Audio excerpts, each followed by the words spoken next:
Professor Belfrost's science class is back. Hi,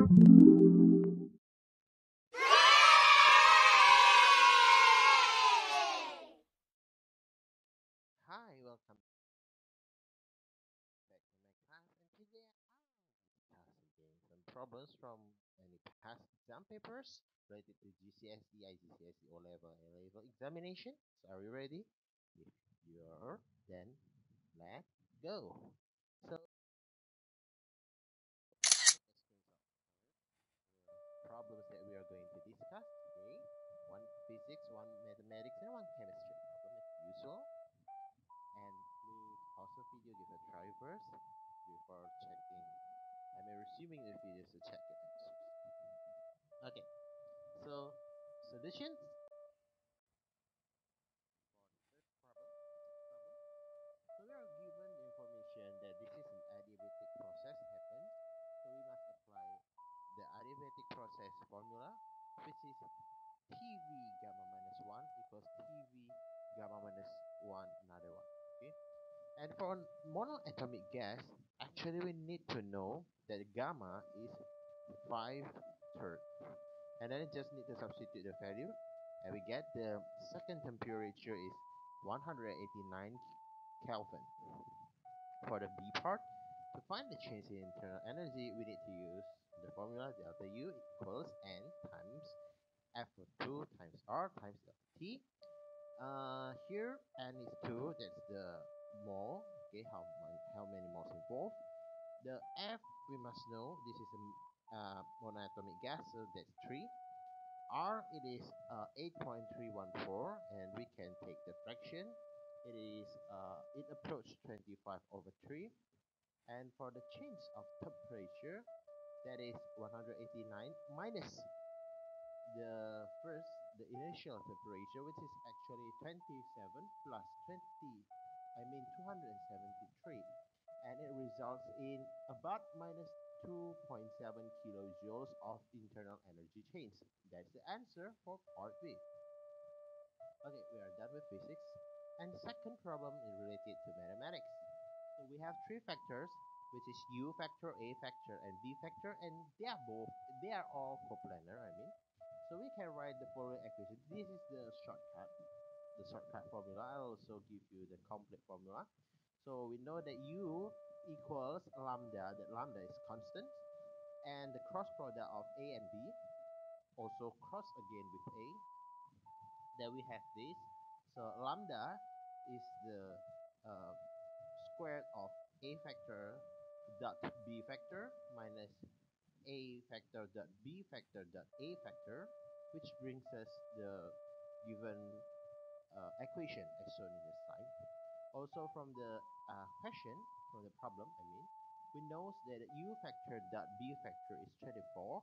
So it's very clear here that relative to the first result that we have gotten, so the lambda apostrophe is 4.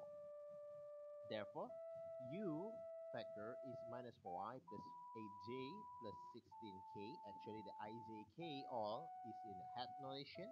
I did write it here. And it is very clear that for finding the magnitude, you just need to apply a square to each of the component, and it will result in 336. Okay, that is the shortcut way. Maybe you understand how to do this by this, and it's okay. We're just using the usual step-by-step way. Okay. So since U factor is coplanar with A factor and B factor, that can be written as U factor equals lambda A factor plus mu B factor. You actually can change the lambda and mu to any other notation, but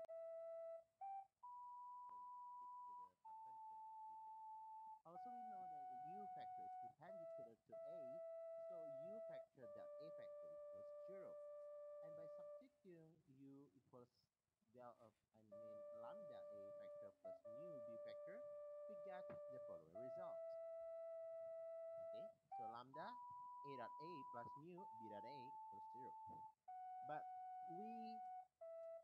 to solve the previous equation, we need to first know the result of A dot A dot A and B dot A. Okay, so we need to calculate first. Okay, so A dot A After doing some calculation, that's 14. And b dot a, after doing some calculation, is 2.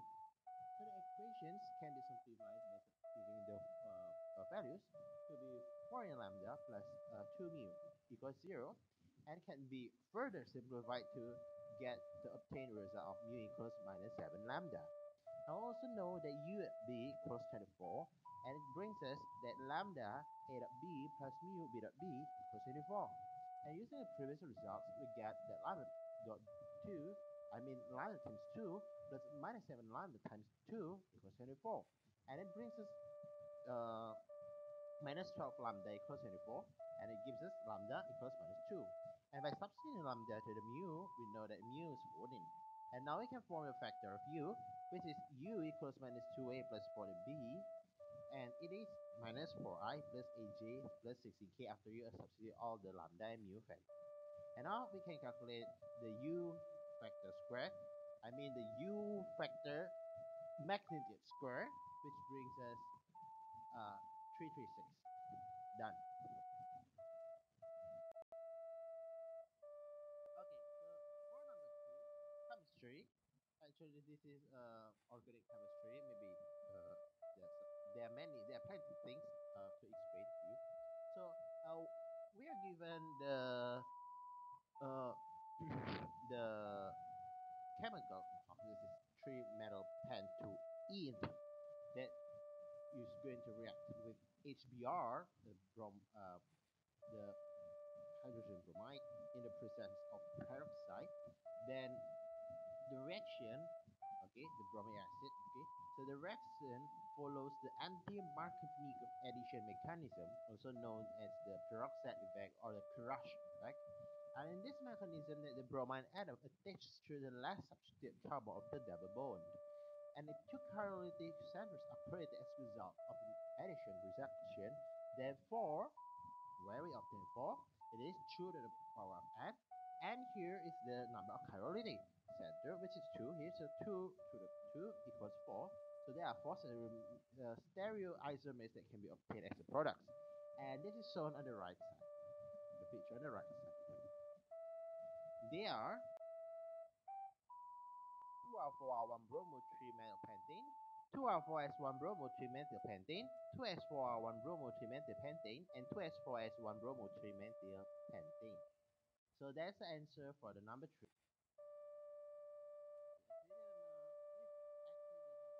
actually don't have to know the types of the stereoisomers. You just need to know how many of them. Okay. So here's a little quote for you today. So arrows once they just take a step very small, large, and another day of day may take months, maybe years, but the path to success is clear. Okay. So